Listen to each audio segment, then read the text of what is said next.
At salamat po sa Panginoon sa buhay po ng mga nandito ngayon sa ating pong entablado. Okay, so ngayon po ay hapon na at paulan na naman. At yung iba po ay nasa kanilang bahay ay masarap ang tulog. Sarap matulog kapag ganito yung panahon, no? Yung mamaulan, tapos may champurado at tuyo kang niluluto yung nanay mo. Diba? So naalala ko nung bata pa kami, sarap na may champurado, no? Tsaka tuyo pag maulan. Okay, pero po tayo ay nandito ngayon sa church at tayo po ay excited na makapakinig ng salita ng Diyos yan sa hapong ito. At hindi na po natin patatagalin pa. Alam ko pong inaantok yun, tayo po excited na sa pakikinig ng salita ng Diyos. Palakpakan po muna natin ang ating Panginoong Diyos na buhay. Amen. So talaga na pong nakakapanabik, no? Nakaka-bless yung mga nagtitestimony sa atin. No, na nabibless din po ang mga pastor, no, na nag-share ng Word of God. Lalo na po nakikita po namin na lagi pong inaabangan pag may online devotion tayo na, Pastor, may start na ba? Saan pa yung ating online devotion? Nakakaano po yun, nakakataba ng aming mga puso. Kaya high blood na po. Naibak lang po. Ibig ko pong sabihin ay masaya po kami. No? Siyempre, mas masaya si Lord kasi nakikita niya yung ating transformation, nakikita niya yung ating kagustuhan na tayo po ay lagi na tayo nag-aabang na makapakinig tayo ng salita ng Diyos. At marami po binubuksan ng Panginoon na opportunity sa bawat isa sa atin na time will come, bawat isa po sa atin ay makikita po natin na nag-share din sa ating pong online devotion. Huwag po kayo matakot kasi yun po naman ay devotion na ating pong lifestyle. Dapat kasama po sa ating lifestyle ang devotion. So ang pinag-aiba lang po, isi-share nyo lang po siya. Yung inyo po personal devotion, isi-share nyo lang po sa online. So pwedeng sa group chat natin at pwede rin sa ating Facebook live stream. Okay? At kung saan pa natin na pwedeng ilagay. Okay? So ito po ay ating, hindi natin siguro itong practice.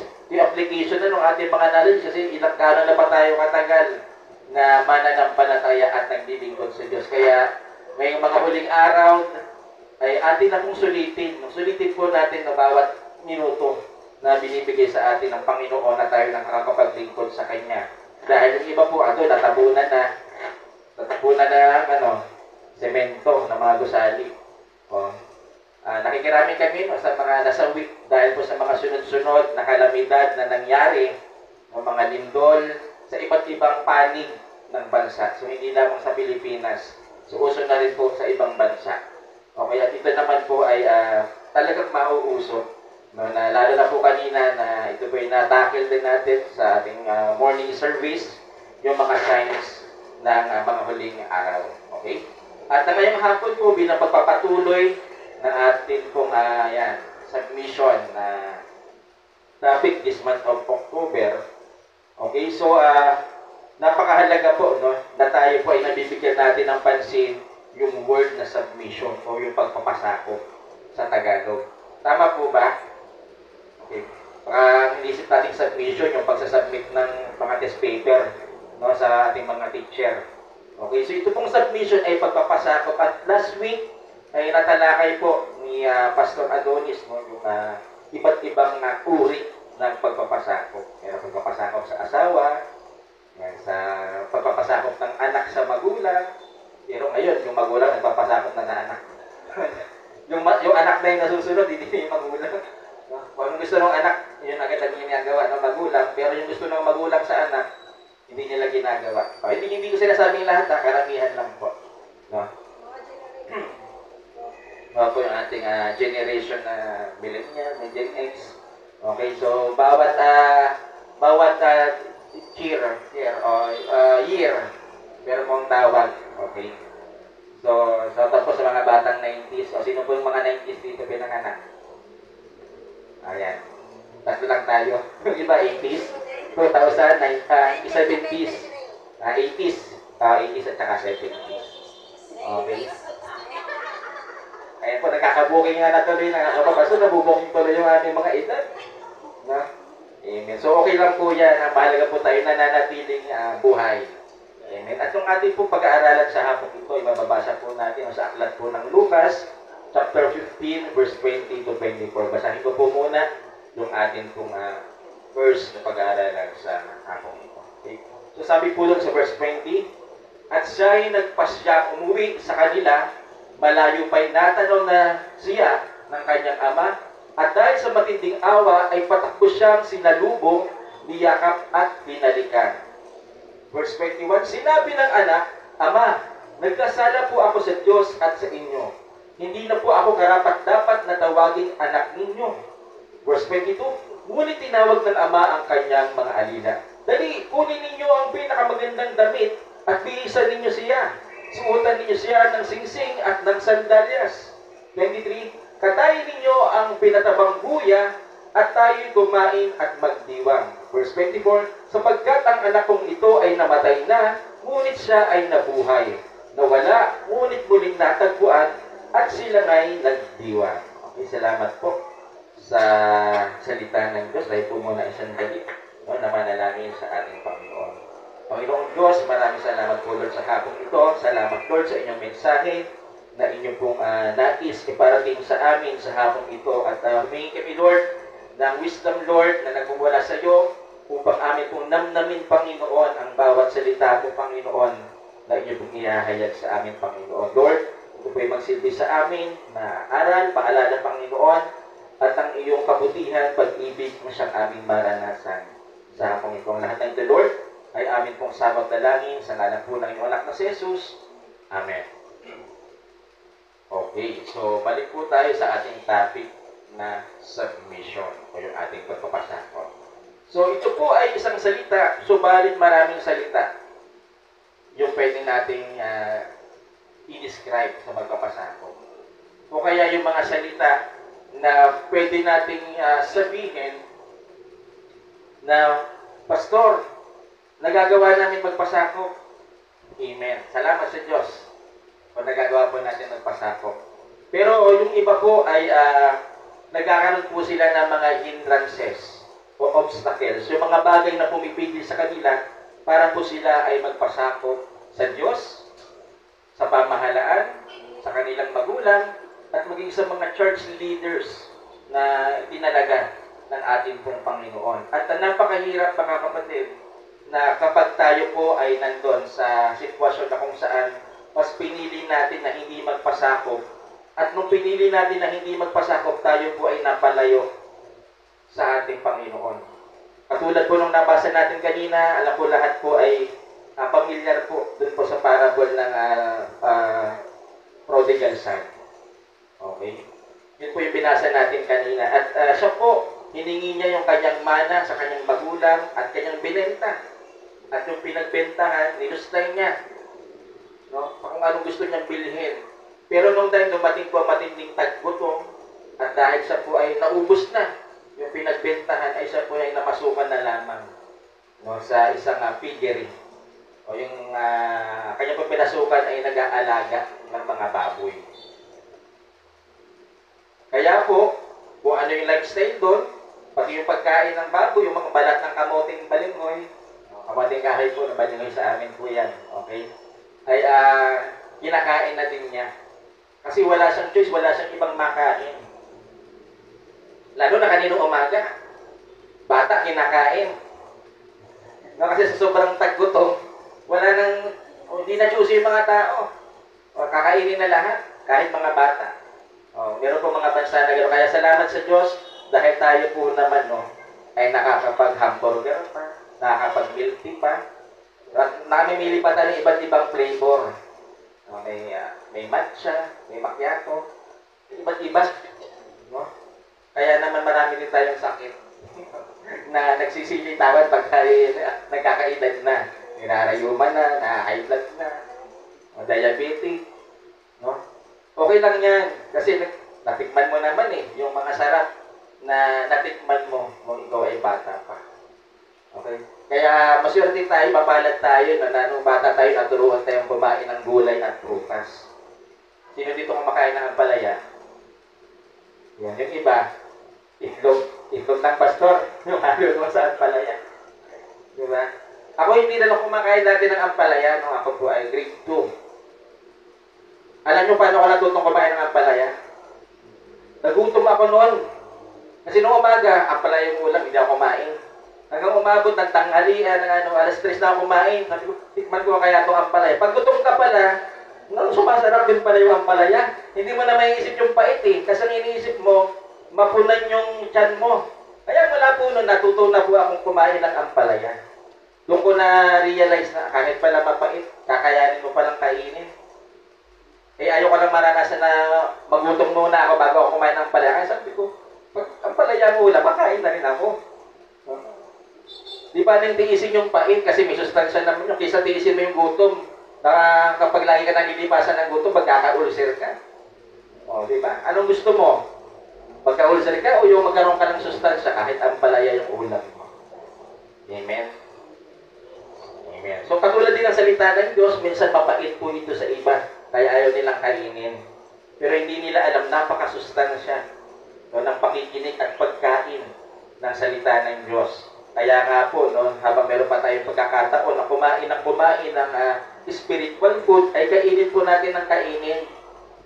No? Kasi sustansya yung dulot sa atin. Kaya sabi nga po kanina ay kay Sister Nimpa ay nagpapalakas. No? Tama po yung nakakapagpalakas po yun ng ating spiritual life. At pag maayos pang ating spiritual life, damay-damay na po yung ating physical, lumulusog din tayo. Okay, lagi madalas tayong masaya. Kasi bakit? Stress kasi yung kalaban natin una eh. Pero pag the more ka na-stress, the more kang magbasa ng salita ng Diyos, the more kang kumain ng salita ng Diyos. Kasi bakit? Meron pong kapayapaan sa pagbabasa ng salita ng Diyos. Kapag nalulungkot ka, yun yung magpapasaya sa iyo. Pag nawawalan ka ng pag-asa, yun yung magbibigay sa iyo ng pag-asa. No? Huwag na tayong umasa sa iba kasi masasaktan lang tayo sa uli. No? Pag hindi nila naibigay yung ating ini-expect. Pero sa Diyos, kahit hindi natin ini-expect more than we expected, no? Kaya ibigay ng ating pong Panginoon. So, kung dito po may mga consequences pag hindi tayo nagpasako, no, katulad nung prodigal son, may mga consequences. Natutulog siya, katabi niya yung mga baboy. Ang mga baboy, alam naman natin, mabaho. No, di ba? Marumi. Pero tinitiis niya kasi bakit? Yun yung consequences na siya ay naging pasaway. Nung tinalikuran niya, iniwan niya yung kanyang ama, iniwan niya yung kanyang kuya, no? Inuna niya yung kanyang mga sarap sa buhay. Kasi bakit? Nakuha mo yung mana niya, nakuha niya eh. Tayo kaya, pag nakuha kaya natin yung mana natin, anong gagawin natin? Mananatili ba tayo sa piling ng ating magulang? O baka magtayo na rin tayo ng ibang bahay, no? Sa ibang lugar. Amen. Yung iba naman, yun, pag pinenta nila yung property na namana nila, inilulustay din. Kasi bakit? Hindi naman nila yung pinaghirapan eh. Pinaghirapan yun ng mga magulang nila para sa kanila. No? Kaya pag meron po sa ating ipinamana yung ating mga magulang, pahalagahan po natin. Pastor, wala nga kaming mamanahin eh. May mamanahin kami, kakarampot lang na lupa, pinag-aawayan pa. Di ba? Kaya sasabihin na lang ng magulang, anak, magtapos ka na lang ng pag-aaral mo, yan lang yung may papamana namin sa iyo. No? Yung pag-aaral, yung talino. Amen. Kaya po lahat ng mga kabataan na napagtapos ng kanilang magulang, pahalagahan nyo po yung pagpapatapos sa inyo ng inyong magulang. Kasi hindi po biro ang magpatapos ng anak, lalo na kung 12. Sino ito na 12 ito anak? Wala pa. 11 pa lang, pastor. Dadagdagan pa lang next year. Amen. So dito po no ay kung meron consequences, meron din pong rewards na yung ating pagpapasako. At yun po yung ating tatalakayin sa hapon ito. So the rewards of submission. Ano ba yung mga rewards na naghihintay sa atin pag po tayo ay nagpasakop sa ating Panginoong Diyos at sa lahat-lahat na pasakop sa pamahalaan, sa mga leaders, sa mga asawa, sa mga magulang. Ano po yung reward na naghihintay po sa atin? Okay, so based po doon sa kanina, yung the Father's compassion. Basahin po natin sa verse 20 and verse 21. Sabi po doon, at siya'y nagpasyang umuwi sa kanila. So ito po yung prodigal son. Bumalik na siya sa kanyang ama. Kasi nahimasmas siya, natauhan na siya eh. So malayo pa inatanaw na siya ng kanyang ama at dahil sa matinding awa, so naawa yung ama. Pero bago pa bumalik yung prodigal son, lagi na siyang hinihintay ng kanyang ama na kaya babalik yung aking anak na minsan naging pasaway, minsan naging suwail, minsan akong tinalikuran.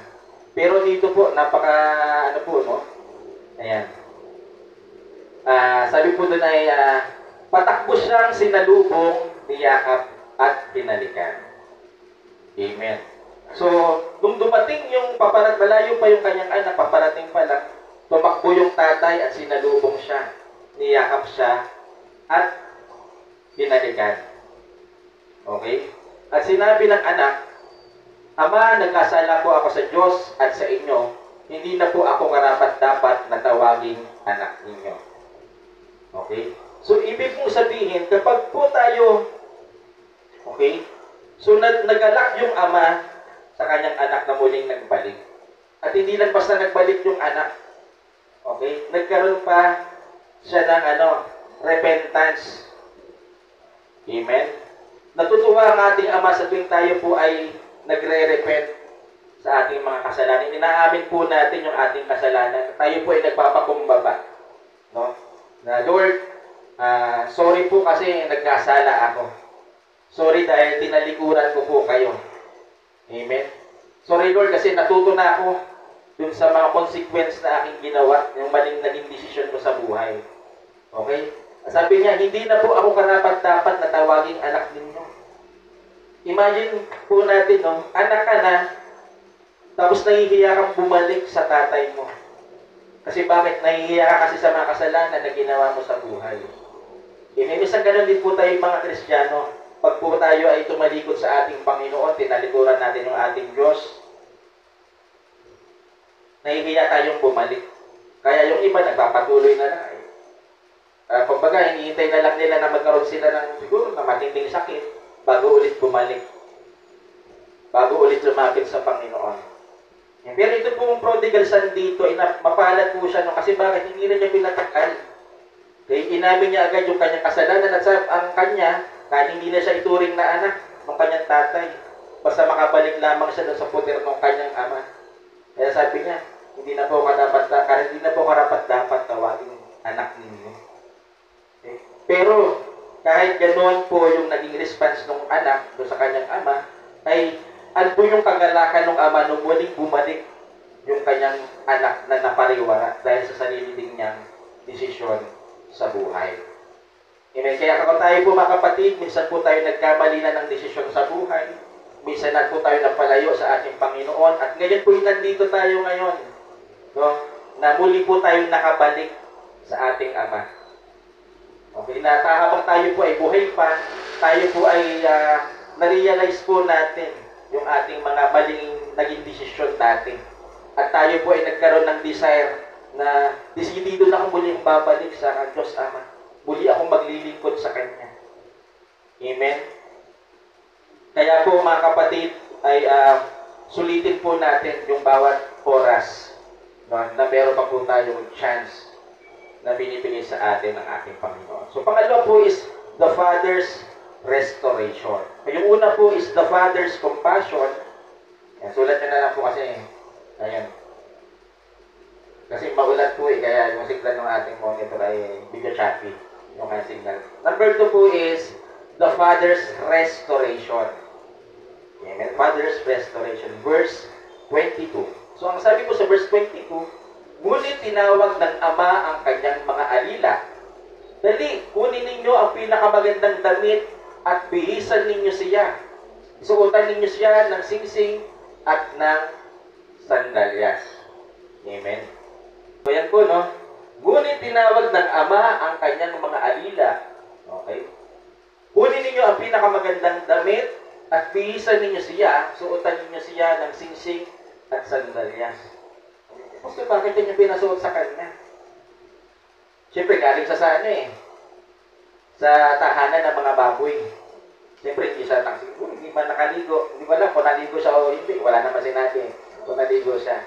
Okay?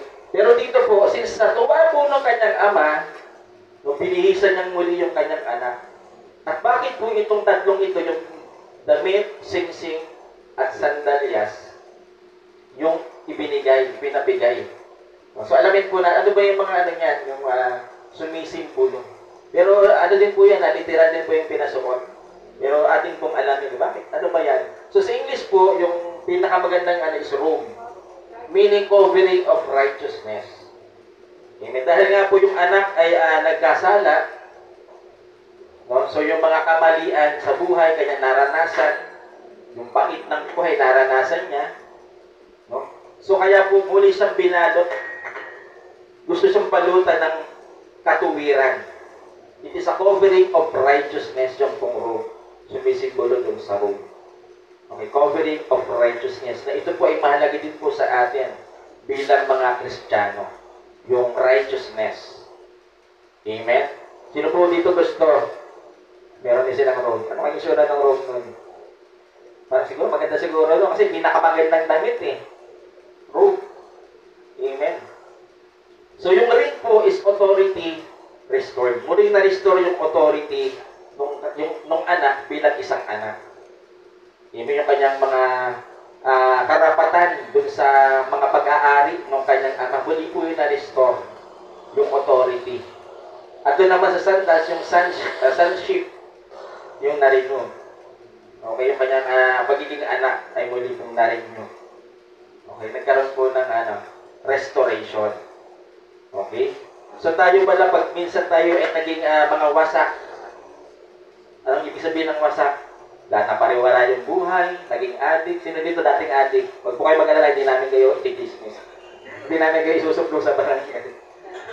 Pastor, addict na ako sa pagkain ng kanton, pancit kanton. Pero gano'n eh. Kasi nung bata sila, ayaw silang pakainin ng pancit kanton. May kakalala akong gano'n dati. Kaya nung lumaki sila, puro pancit kanton lang nila. Kinakain. Gumanti doon sa mangulang. Okay. So, nasaan na ba tayo? Sa kanton. Sa kanton. Okay, so doon po mga kapatid no, na mayroong restoration. Amen. Mga dating addict. Masarap ngayon maging addict din. Maging addict tayo sa Diyos. Maging addict tayo sa pakikinig ng salita ng Diyos. Okay, kasi yung addiction, yun yung bagay na gusto mong balik-balikan kahit ayaw na sa'yo. No? Pero mag ganon yung bisyo, umayaw sa wala naman siguro.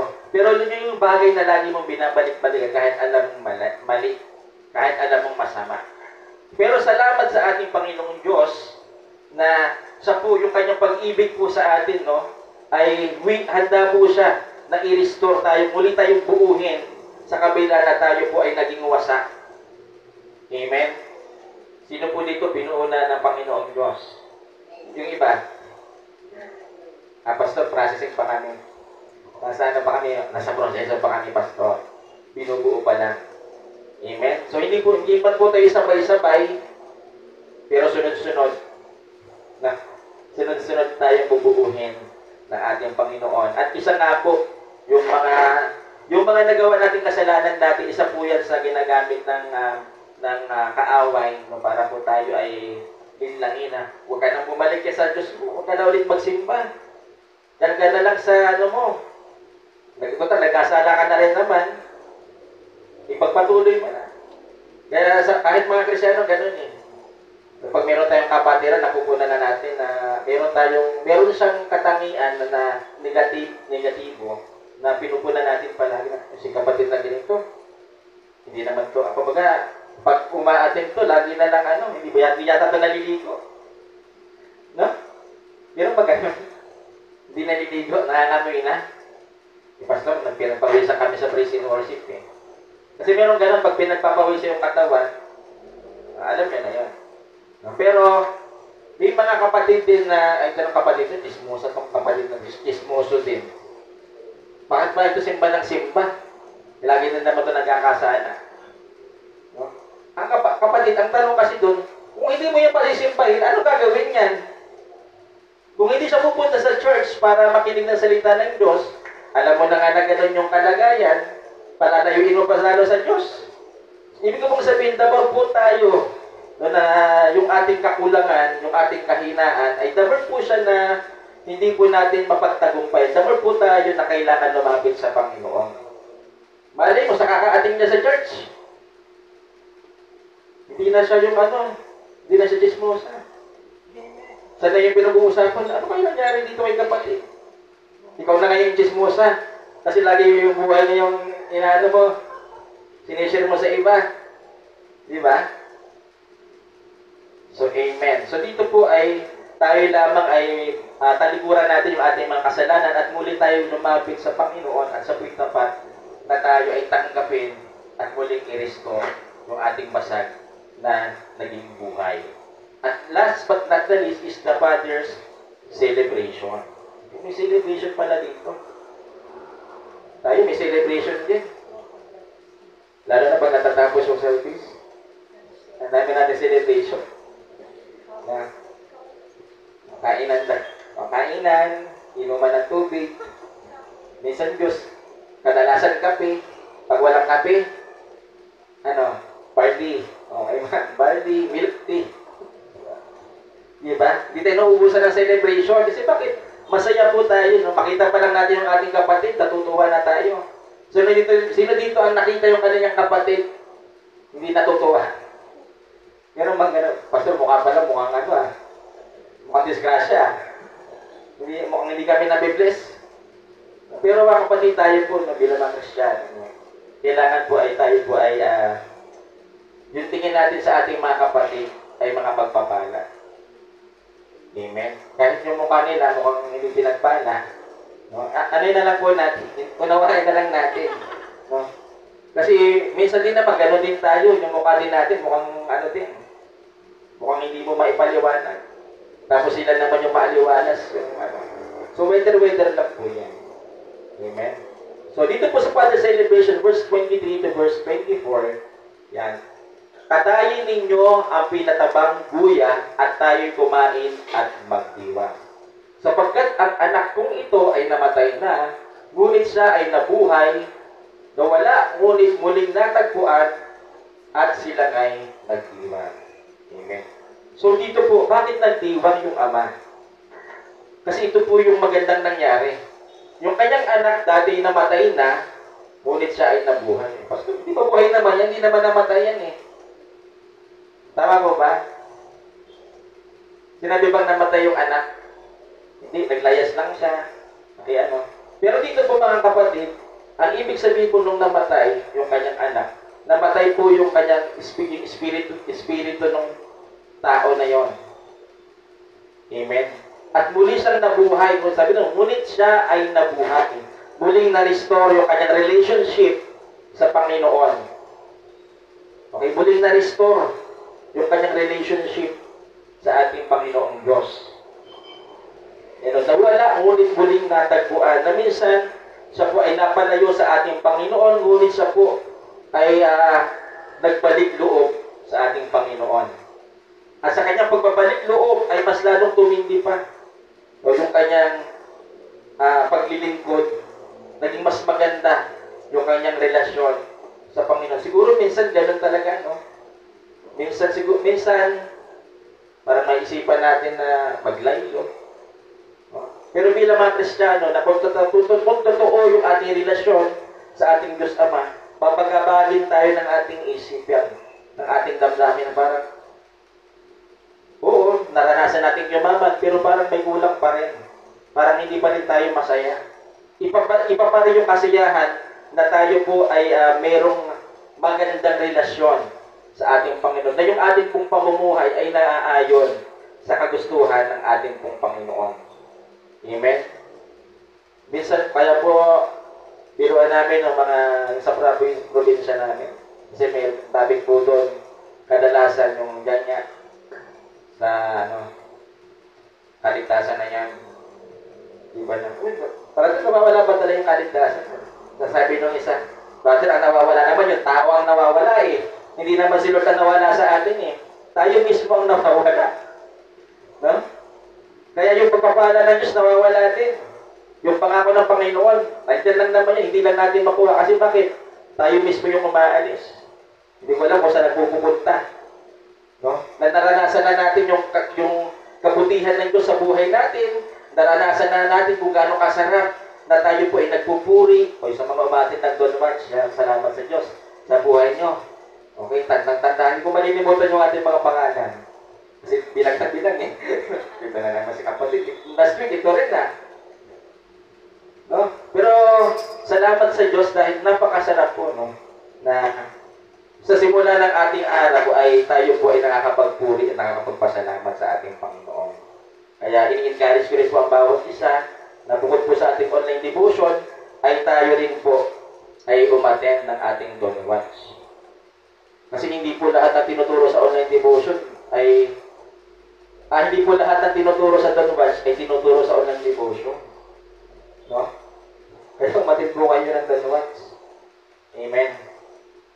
At may exercise din doon ng ating prayer life. Amen. Huwag naman po lagi mga pastor ang nagpe-pray. Hindi naman kami nagre-reklamo, pero gusto kasi namin na masanay din, no, yung ating mga members, ang ating mga workers, masanay din po tayo, no, sa pagpe-pray, paglilid ng prayer, pagpe-pray sa ibang tao, sa ibang bansa. Amen. Huwag po natin sabihin, ay pastor, alam ko naman yan ipag-pray. Alam ko naman ipag-pray yung mga may sakit. Alam ko naman ipag-pray ang Pilipinas. Alam ko naman ipag-pray ang Israel. Alam mo nga, hindi mo naman ginagawa. Kaya through Don Watch, isa po ito sa mga kaparaanan na kung saan na-exercise po natin yung ating prayer life. Na-exercise natin yung ating communication sa ating Panginoon. Ang sarap kaya mag-pray. No, lalo na pag binabantayan mo 5 minutes na kaya. Kasi doon po sa atin sa Don Watch, hanggang 5 minutes yung ating prayer. Minsan yung iba siguro may stopwatch, makalalampas na kaya ako ng 5 minutes. No? Ako po ganoon, may stopwatch ako sa harap ko. No? Kasi, very ano po ako sa time. No? Kasi yun pong ating mga prayer points sa Don Watch ay ano naman direct to the point. So hindi na natin, huwag na po natin sakupin yung prayer points ng iba. Wala kasi na mapag-pray, inagaw na natin.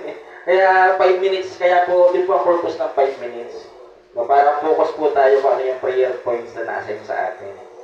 Amen? At yun po, no? Conclusion natin. When we submit, God not only forgive us, hindi lamang tayo pinapatawad ng Diyos, but He restores us fully. Amen? Nire-restore tayong muli ng ating Panginoong Diyos. Sino dito broken-hearted? Broken family? Puro broken. Pastor, tama na, nasakit na eh.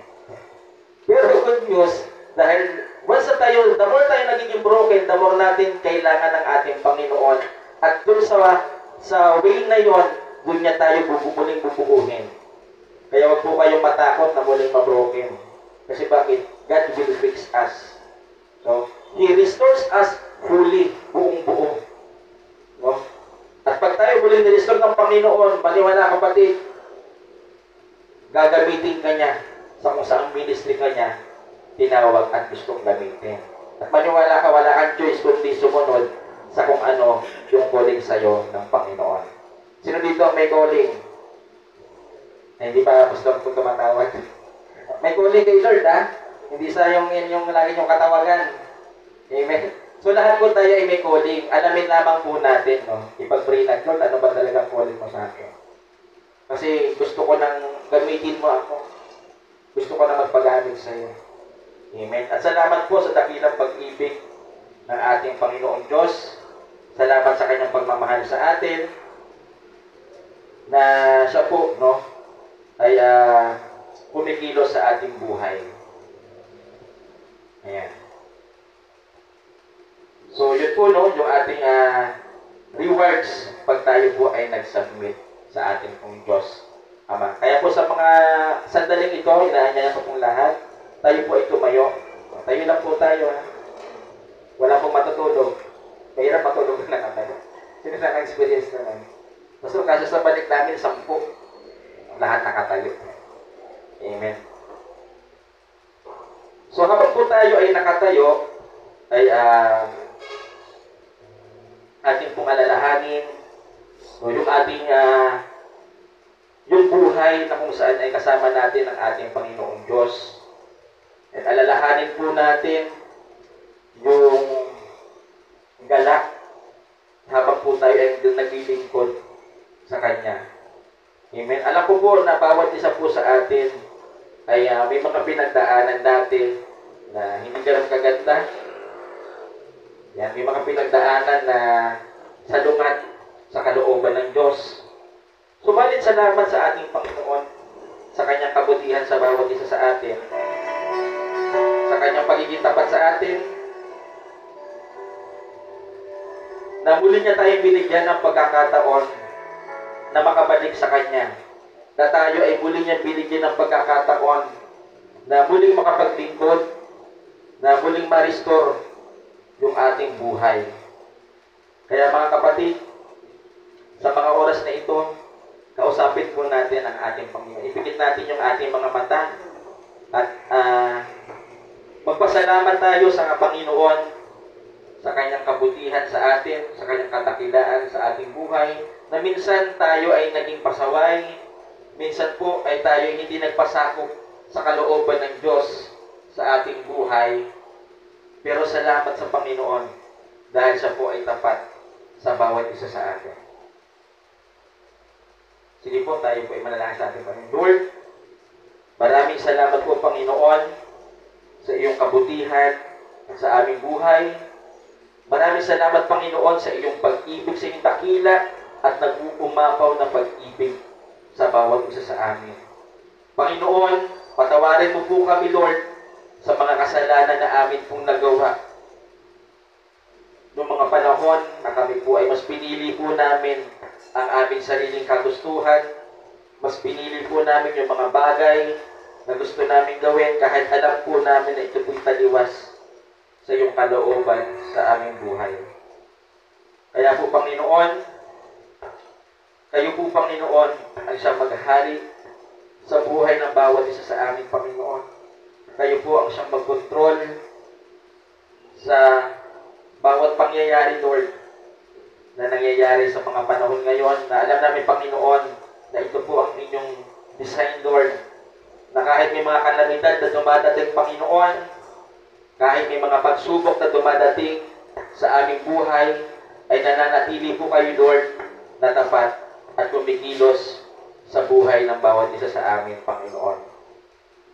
Lord, kayo po ang magbigay sa amin ng kalakasan, kayo ang magbigay ng pag-asa, Panginoon, na kung minsan, Panginoon, kami nawawala ng pag-asa, kung minsan po ay kami nanghihina, Panginoon, at kami po ay talagang nasusubok, Panginoon, ng mga problema na amin pong kinakaharap. Subalit, Lord, salamat sa iyong protection, salamat sa iyong paggabay sa amin, salamat, Panginoon, sa mga tao at sitwasyon na iyong ginagamit, Panginoon, upang ma-reveal sa amin, Panginoon, ang iyong napakagandang plano. At nagpapasalamat kami, Panginoon, sa lahat ng aming mga pinagdaanan, dahil kung hindi dito, Panginoon, hindi po namin matututunan lahat po ng natutunan namin, Panginoon, sa aming mga pagkakamaling nagawa, sa mga maling desisyon na nagawa namin sa aming buhay. Sa pamamagitan po nito, Panginoon, lalo po namin, Lord, na na-realize na napakabuti mo sa aming mga buhay. Lalo naming na-realize, Panginoon, na kahit yung mga ginagawa namin o yung mga desisyon namin ay hindi na namin sa iyo na ikukonsulta. Subalit, Panginoon, hindi mo kami pinababayaan. At handa ka, Panginoon, na naghihintay sa amin, Panginoon, na kami lumapit sa iyo, na kami bumalik, Panginoon, sa iyong mga kamay, sa iyong braso, Panginoon. Kaya, Panginoon, muli, Panginoon, salamat sa iyong mga salita. Salamat sa lahat ng aming natutunan sa hapong ito, Panginoon. Ikaw, Panginoon, ang siyang maitaas sa lahat, Panginoon. Ikaw lamang, Panginoon, ang siyang maghari sa amin, maging sentro ng aming buhay. Ang lahat ng ito, Lord, ay amin pong samot na langin sa ngalan po ng iyong anak na si Jesus.